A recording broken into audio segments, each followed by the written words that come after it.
மகா வந்து ஸ்டைலாக வந்து இறங்குறத பார்த்த சூர்யா அசந்து போகிறாரு. அங்கே இருக்கிறவங்களாம் மகாவை வந்து பாராட்டுறாங்க. மேடம் நீங்கள் சூப்பராக இருக்கீங்க மேடம், சான்ஸே இல்லை, அப்படியே ஹீரோயின் மாதிரி இருக்கீங்க அப்படின்னு சொல்லிட்டு எல்லாம் பாராட்டுறாங்க.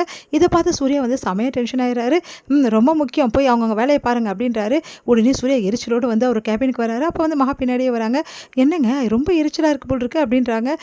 அதெல்லாம் ஒன்றும் இல்லையே அப்படின்றாரு. எனக்கு நல்லா தெரியுங்க, நான் இப்படி இருக்கிறத பார்த்துட்டு உங்களுக்கு வந்து பொறாமங்க. எனக்கு பொறாமையா? இதெல்லாம் வந்து ஒரு வேலையா? உடம்பு அழகாக இருந்து முக்கியம் கிடையாது, ஸ்டைலாக மாதிரி முக்கியம் இல்லை, மனசும் ஸ்டைலாக மாறணும். உங்களுக்கு பொறாமை தாங்க முடியல, அதை இப்படிலாம் பேசுகிறீங்க. எனக்கு உன்னை பார்த்து பொறாமை பட்டுட்டாலும் அப்படின்றாரு. உடனே அவருக்கு ஃபோன் வருது. ஒரு நிமிஷம் இரு அப்படின்னோடனே, ஸ்வேதா நீயா இங்கே வந்துட்ட, ஐயோ சர்ப்ரைஸ் அப்படின்னு சொல்லிட்டு ஓடி போய் அப்படியே கட்டி பிடிக்கிறாரு. அதை பார்த்துட்டு அப்படியே எரிச்சலாகுது நம்ம மகாவுக்கு. அப்படியே பார்த்து டென்ஷன் ஆகிறாங்க. வேணும்னே வந்து பயங்கரமாக ஹக் பண்ணுறாரு, தோள் மேலே கை போடுறாரு. என்ன பண்ணிகிட்ருக்க நீ அப்படின்றாங்க. இதில் என்ன இருக்குது, நீ என் ஃப்ரெண்டு தானே அப்படின்னு. ஃப்ரெண்டு தான், அதனால் இப்படியா பண்ணுறது, பாரு உன் பொண்டாட்டி பார்த்துட்டே இருக்கா, பார்த்துட்டு போகிறா விடு அப்படின்னு சொல்லிட்டு உள்ளே போகிறாங்க. அப்போ வந்து என்ன பண்ணுறாங்க, பின்னாடியே ஃபைல் எடுத்துகிட்டு மகாவும் போகிறாங்க. போயிட்டு இதில் வந்து ஒரு கரெக்ஷன் சரி பண்ண சொன்னீங்க, பண்ணிட்டேன், சைன் போடணும் அப்படின்றாங்க. போடலாம் இரு வெயிட் பண்ணு. என்ன ஸ்வேதா திடீர்னு வந்திருக்க, நான் ஆல்ரெடியே சொன்னேனே உங்ககிட்ட வரேன்னு சொல்லிட்டு சூர்யா அப்படின்னா. அப்போ சொன்னேன், ஆனால் இப்போ நீ திடீர்னு தான் வந்திருக்க அப்படின்றாங்க. உடனே வந்து சைன் போடணும்னு சொல்லிட்டு இருக்கேன்ல அப்படின்ற மகா. வெயிட் பண்ணு போடலாம், நான் அதை பேசிகிட்டு இருக்கேன்ல. சரி இவங்க யார், எனக்கு இன்ட்ரடியூஸே பண்ணி உள்ள, உனக்கு இன்ட்ரடியூஸ் பண்ணி விடணுன்ற அவசியம் கிடையாது, நீ எம்ப்ளாயி தான் இங்கே, புரியுதா அப்படின்றாங்க. அப்படியே பார்த்து டென்ஷன் ஆகிடுறாங்க நம்ம மகா.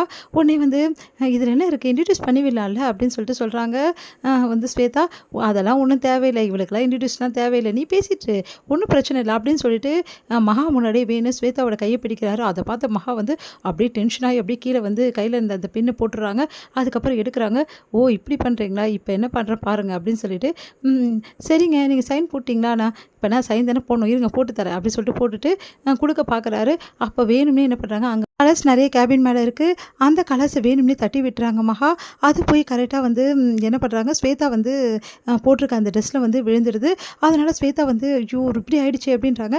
உனக்கு ஒழுங்காக இது கூட எடுக்க தெரியாதா, மேனஸே இல்லை கொஞ்சம் கூட, எப்படி பண்ணிட்டு பாரு அப்படின்னு கத்துறாரு. உங்களுக்கு தாங்க மேனஸ் இல்லை, ஒய்ஃப் எதிர எப்படி நடந்துக்கணும், அவளை எப்படி ட்ரீட் பண்ணணும் கூட உங்களுக்கு தெரியல, நீங்களாம் மேனஸை பற்றி பேசுகிறீங்களா, இங்கே பார் தேவையில்லாத வாக்குவாதம் பண்ணாத, முதல்ல இங்கேருந்து போ, உன்னை பார்த்தா டென்ஷன் ஆகுது. என்ன ஸ்வேதா ரொம்ப பட்டுடுச்சா, ஃபுல்லாக வந்து ஆயிடுச்சா ட்ரெஸ் எல்லாம் அப்படின்னு சொல்லிட்டு கேட்டுட்டு இருக்காரு. உடனே பார்த்து டென்ஷன் ஆயிடுறாங்க. உடனே வந்து அங்கேருந்து போயிடுறாங்க மகா. என்ன சூர்யா இப்படி பண்ணுற, மகாவை எனக்கு இன்ட்ரடியூஸ் பண்ணி விடலாம்ல, நானும் அவகிட்ட பேசியிருப்பேன்ல, எதுக்காக இப்படிலாம் பண்ணிகிட்ருக்க, எனக்கு ஒரு விஷயம் மட்டும் புரியுது, உனக்கும் மகாக்கும் ஏதோ வந்து கோல்டு வார் இருக்குது அப்படின்னு சொல்லி கேட்க சொல்கிறாங்க. அதெல்லாம் ஒன்றும் இல்லையே, எனக்கு நல்லா தெரிஞ்சு போச்சு, என்ன விஷயம் சொல்லு, அவள் எதுவும் என்னை பற்றி தப்பாக நினச்சிட்டு இருக்கா, அது மட்டும் புரியுது. அதெல்லாம் ஒன்றும் இல்லை ஸ்வேதா அப்படின்றாரு. இல்லை நீ எதையும் மறைக்கிற, உண்மையை சொல்லு, எதுக்காக அவள் என்கிட்ட அப்படி நடந்துக்கணும், பழசு அவள் வேணும் தான் கொட்டினா, எனக்கு நல்லாவே தெரியும். ஒரு பொண்ணு இந்த மாதிரிலாம் செய்கிறாள்னா கண்டிப்பாக வந்து புருஷன் மேலே அவ்வளோ அன்பு வச்சுருக்கணும், உண்மையிலே நீ வந்து மகா கிடைக்க கொடுத்து வச்சுருக்கணும், உண்மையை சொல்லு, எதுக்காக இப்படி தேவையில்லாமல் அவன் மேலே எரிஞ்சு விடுற அப்படின்னு சொல்லிட்டு கேட்குறாங்க. அதுக்கு வந்து என்ன சொல்கிறதுன்னு தெரியாமல் அப்படியே முடிக்கிறாரு. இப்போ சொல்ல போறியா, இப்போ இல்லையா சூர்யா, சொல்லு அப்படின்னு சொல்லிட்டு கேட்டுட்ருக்காங்க. இங்கே வந்து மகா மனசு கஷ்டப்பட்டு அப்படியே வந்து டென்ஷன் ஆகி போயிட்டு கேபினில் உட்காராங்க. அப்போ வந்து கூட ஒர்க் பண்ணுறவங்க அந்த டிசைனர் வந்து, என்னாச்சு மேடம், ஏன் இப்படி அப்செட்டாக இருக்கீங்க, இன்றைக்கி நீங்கள் ரொம்ப அழகாக இருந்தீங்க, நீங்கள் ரொம்ப சந்தோஷமாக இருந்ததால் தான் இவ்வளோ அழகாக இருந்தீங்கன்னு நினச்சேன், ஆனால் என்னாச்சு மேடம் உங்களுக்கு, ஏன் மூட் அவுட்டாக இருக்கீங்க, அதெல்லாம் ஒன்றும் இல்லை, எல்லாம் என் தலை எழுத்து, என்ன பண்ணுறது, சாரால் பிரச்சனையா மேடம், வேறு யாரால எனக்கு பிரச்சனை வரப்போகுது, சரி நீங்கள் வேலையை போய் பாருங்கள் நான் பார்த்துக்கிறேன் அப்படின்னு சொல்லிட்டு மகா வேலையை ஆரம்பிக்கிறாங்க.